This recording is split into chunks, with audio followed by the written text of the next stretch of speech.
Assalamualaikum warahmatullahi wabarakatuh. My name is Hernanda Hapsari. I'm from English Education 2019. This is my midterm test interpreting assignment.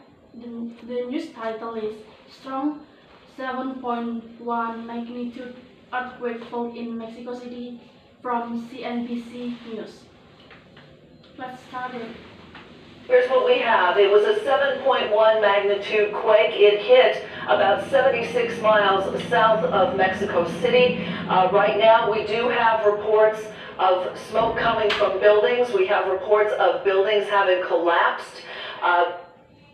Telah terjadi gempa berkekuatan 7,1 skala Richter di sekitar 76 mil di selatan kota Meksiko. Saat ini kami memiliki laporan bahwa adanya banyak asap yang bermunculan yang berasal dari gedung-gedung.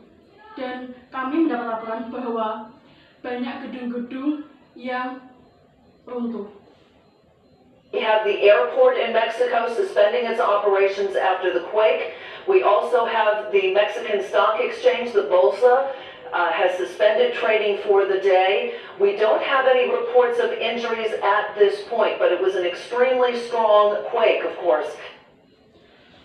Bandara di Meksiko telah ditunda penerbangannya setelah gempa untuk sementara waktu ini, dan Mexican Stock Exchange berhenti perdagangannya untuk sementara waktu ini. Saat ini belum ada laporan adanya korban jiwa, tetapi gempa yang terjadi pada hari ini sangatlah luar biasa. Mexico's president is on the road. He is heading back now to Mexico City. As you look at these images that have been taken on either social media or from Telemundo, which is our sister station, of course, seperti yang Anda lihat, Presiden Meksiko saat ini sedang dalam perjalanan.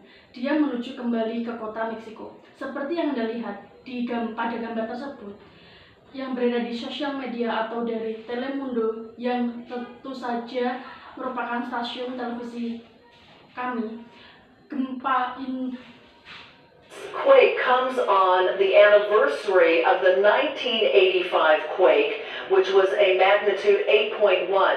That quake killed almost 10,000 people. Ironically, this morning in Mexico City, a number of building managers ran preparedness drills on the anniversary of that quake, and here we have the 7.1 magnitude quake just south of Mexico City. We do have Gempa ini terjadi pada hari peringatan gempa tahun 1985 yang besarnya 8,1 skala Richter dan menewaskan hampir 10.000 korban jiwa secara ironis.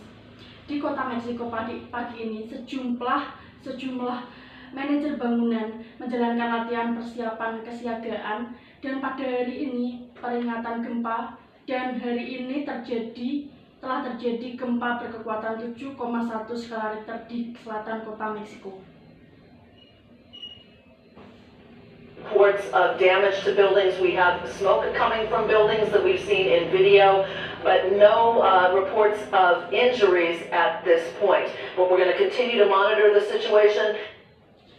Kami mendapatkan laporan bahwa gedung-gedung telah mengalami kerusakan dan munculnya asap yang berasal dari gedung-gedung yang bisa dilihat dari video tersebut, tetapi saat ini belum ada laporan adanya korban jiwa. Tetapi kami masih terus melihat atau memantau situasinya. In terms of market reaction, as we told you, they have suspended trading. We did see the peso sell off a little bit against the US dollar, but not all that much. You're taking a look at some of the market reaction to the earthquake. We often get market reactions to natural disasters. Not too much movement in the currency market. And obviously they have suspended trading on the stock market. In the 3:30 news update, I will have the very latest for you, and hopefully some new video as it comes into our newsroom. Bill, Kelly, back to you. Dalam hal reaksi pasar, seperti yang sudah kami katakan bahwa saat ini mereka telah menunda perdagangannya. Kami melihat penjualan mata uang peso sedikit diturunkan terhadap dolar Amerika Serikat, tetapi tidak terlalu banyak. Bisa Anda lihat beberapa reaksi pasar terhadap gempa tersebut. Kami sering mendapatkan reaksi pasar terhadap bencana alam tidak banyak melakukan pergerakan di pasar mata uang. dan jelas mereka telah menghentikan perdagangan di pasar saham. Dalam 330 lembaran berita, saya punya yang terbaru untuk dibagikan untuk Anda. Dan mudah-mudahan beberapa video baru masuk ke berita kami. Saya Bill Kelly, kembali kepada Anda. Terima kasih.